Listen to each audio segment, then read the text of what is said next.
ఇప్పటి వరకు నీటి బిందువు పడితే కరిగిపోయే మట్టికి యుగాలు మారిన చెక్కు చెదరని విశ్వాసానికి మధ్య ఉన్న సంబంధం ఏంటో తెలుసా? పంచభూతాల్లో పృథ్వీతత్వానికి ప్రత్యక్ష సాక్ష్యంగా 3500 ఏళ్లుగా అభిషేకానికి నీటి చుక్కను కూడా తాకనివ్వని ఒక అద్భుతమైన శివలింగం. దేశ భాషలందు తెలుగు లెస్స అని ఆ రాయల వారు ఏ కంచి మట్టికి దండం పెట్టారో అదే కంచి క్షేత్రంలో మేము అడుగుపెట్టినప్పుడు మా గుండెల్లో కలిగిన అనుభూతి ఏంటో ఇప్పుడు మీకు తెలియజేస్తాను. వినే కొద్దీ మళ్ళీ మళ్ళీ వినాలనిపించే నాతో పాటు 4 స్నేహితులను తీసుకొని ఈ యొక్క మహాప్రయాణం అయితే మొదలుపెట్టడం జరిగింది. చొక్కా విప్పి భక్తిమైకంలో మునిగిపోయే ఈ అనుభూతిలో మిమ్మల్ని కూడా తీసుకెళ్తున్నా. స్కిప్ చేయకుండా చివరి వరకు చూడండి. అస్సలు ఈ ప్రయాణం అయితే ప్లాన్ చేసుకున్నప్పుడు అరుణాచలమే వెళ్దాం అనుకున్నాం, కానీ తమిళనాడు కంచికి వెళ్దామనేసి అస్సలు ప్లాన్ చేసుకోలేదు. ఇతను వచ్చేసి మొదటిసారి మా ఎంబడి వస్తున్నాడు అనమాట. ఫస్ట్ టైం అయితే అరుణాచలం పాదయాత్ర చేసిండు. ప్రస్తుతానికి అయితే ఏమైతే బాధ్యత పడతలేడు. అందరు బాధపడుకుంటూ వెనుక వస్తున్నారు, నడవాలా వద్దనుకుంటా. ఇతను మాత్రం నిమ్మలంగా మంచిగా పాదంలో పాదం వేసుకుంటూ మా తోటి బయలుదేరుతూ వస్తున్నాడు అనమాట. మీ నామకరం? కృష్ణ. నేను హైదరాబాద్ తెలంగాణలో ఉంటాను. సో మొత్తానికైతే ఆలయం లోపలికి వచ్చాను. సో నేను చెప్పాను కదా వాళ్ళ వీడియో జర్నీలు అయితే మనకు తెలియకుండానే మన మనసు రీసెట్ చేస్తుంటాయి అనమాట. హైదరాబాద్ నుంచి ట్రాఫిక్ జామ్లు అయితే మస్తు దాటుకొని వచ్చినాము. తెల్లవారుజామున కంచి మట్టిపై అడుగు పెట్టినామన్నమాట. ఆ గాల్లోనే ఏదో పవిత్రమైన సువాసన, అంతా శివమయం అనుకుంటా. కామాక్షి అమ్మవారు తేజమయము, ఇంకా ఇవన్నీ దర్శించుకొని నేరుగా ఏకాంబరేశ్వర శివలింగానికి అయితే వచ్చేసినాం అనమాట. ఇలా ముందుకు నడుచుకుంటూ వెళ్తుంటే రాజగోపురం అయితే ఆకాశానికి నింగికి ముద్దాడుతున్నట్టుగా మన కంటికి అయితే కనిపిస్తుంది అనమాట. సో ఈ యొక్క గోపురం అయితే సాధారణ గోపురం అయితే కాదు, దాదాపు 192 అడుగుల ఎత్తులో ఉంటుంది. 9 అంతస్తులు గంభీరంగా నిలబడి ఉన్న రాజగోపురంలో అయితే ఉంటుందన్నమాట. ఇది రాజగోపురమే. సో విజయనగర సామ్రాజ్య నేత తెలుగు రాయల శ్రీకృష్ణదేవరాయల కాలంలో క్రీస్తు శకం 1509 సంవత్సరంలో నిర్మితమైన శిల్పకళ ఖండం ఇది. ఈ గోపురం కింద నుంచి నిలబడి చూస్తే పైకి మన టోపీ కింద పడిపోతుందన్నమాట. అంత ఎత్తు ఈ యొక్క గోపురం అయితే ఉంటుందన్నమాట. ఇక్కడ ఒక వింత కూడా గమనించాలండి. ఈ గోపురం కింద నుంచి నేరుగా లోపలికి దారి ఉండదు. అక్కడికి అధికారులు, అర్చకులు పక్క నుంచి వెళ్ళడానికి అయితే మనకైతే కొంచెం దారి తెచ్చారనమాట. సో చూస్తుంటే మాత్రం అయితే ఎంత అద్భుతంగా, ఎంత పెద్ద గోపురం ఉంటుందంటే తలకాయ పైకెత్తి చూస్తే అట్లా ఉంటుంది అనమాట. అట్లా లోపలికి వెళ్తుంటే కళ్ళ ముందు ఒక పెద్ద క్రికెట్ మైదానం అంత విశాలమైన ప్రదేశం అయితే ఉంటుందన్నమాట. అంత పెద్ద గ్రౌండ్ అయితే ఉంటుంది. ప్రత్యక్షంగా అక్కడ చూస్తే ఇంత పెద్ద స్థలమా అని నోరెలు పెడతాం. ఎందుకంటే ఇక్కడ తమిళనాడులో శివాలయాలు చాలా చాలా పెద్దగా ఉంటాయన్నమాట. చూస్తే కానీ అర్థం కాదు మీకు. వీడియోలో చాలా చిన్నగా కనిపిస్తుంటుంది. కాకపోతే మాత్రం ఇక్కడ వచ్చేసి ఆర్కిటెక్చర్ వర్ణన అయితే మస్తు ఉందన్నమాట.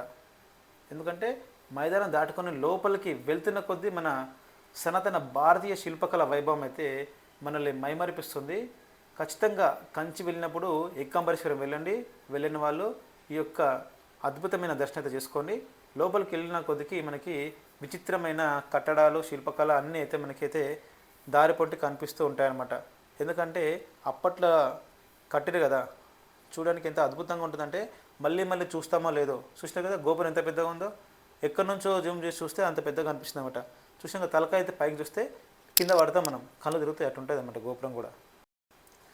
ఇక మొత్తానికైతే టెంపుల్ దగ్గరికి వచ్చాము. చూశారు కదా టెంపుల్ ఎంత విశాలంగా ఉందో.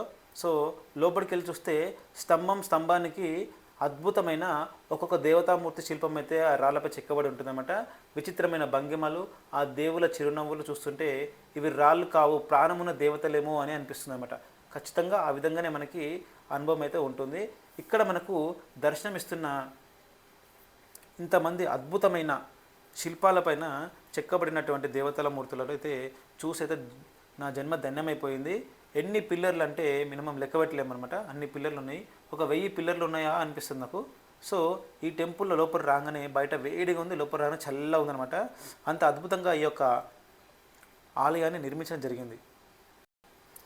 ఇప్పుడు మీరు చూసుకున్నట్టయితే ఇక్కడ ఒక మామిడి చెట్టు కనిపిస్తుంది కదా, అక్కడే అమ్మవారు అప్పట్లో అంటే 3500 సంవత్సరాల క్రితమే ఇక్కడ ఒక మామిడి చెట్టు కింద అమ్మవారు తపస్సు చేశారంట.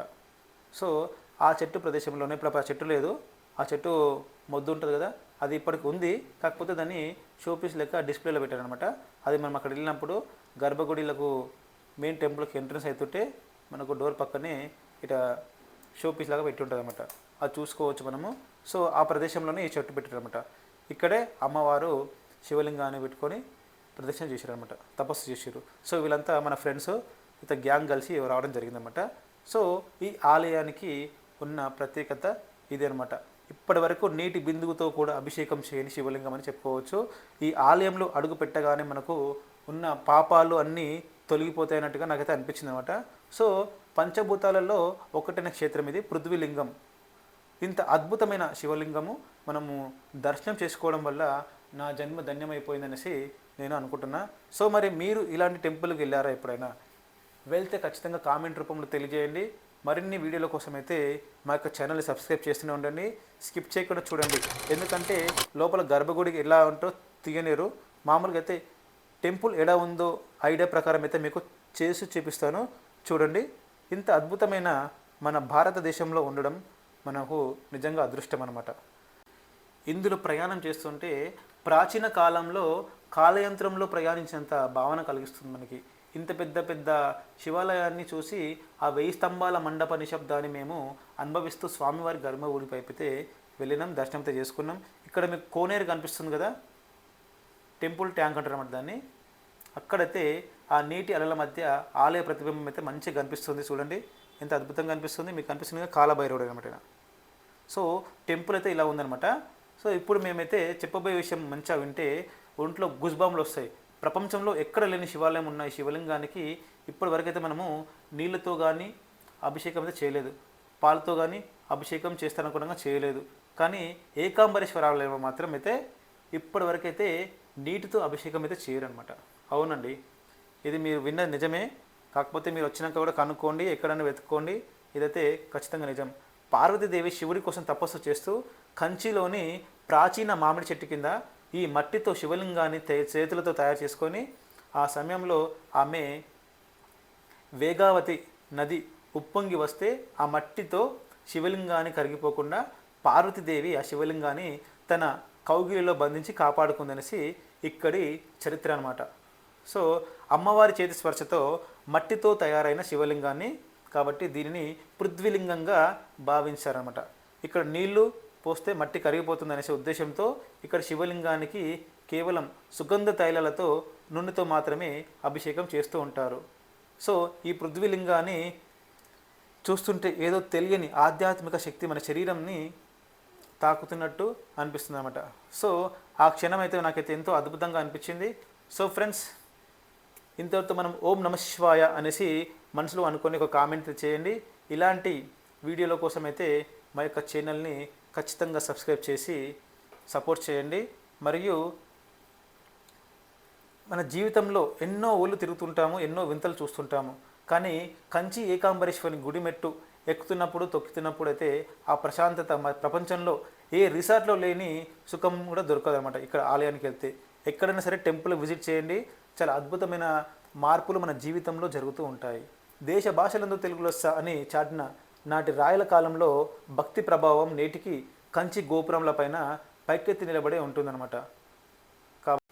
సో మీరు కూడా ఎప్పుడైనా సమయం దొరికితే మీ ఫ్రెండ్స్తో కానీ మీ ఫ్యామిలీతో కానీ ఈ యొక్క పృథ్వీలింగాన్ని దర్శించుకోవడానికి ఖచ్చితంగా వెళ్ళండి. అలాగే నీటి తోకని ఈ శివుడి స్మరణలో ఓం నమః శివాయ అనేసి కామెంట్ చేయండి. మరొక అద్భుతమైన ప్రయాణంతో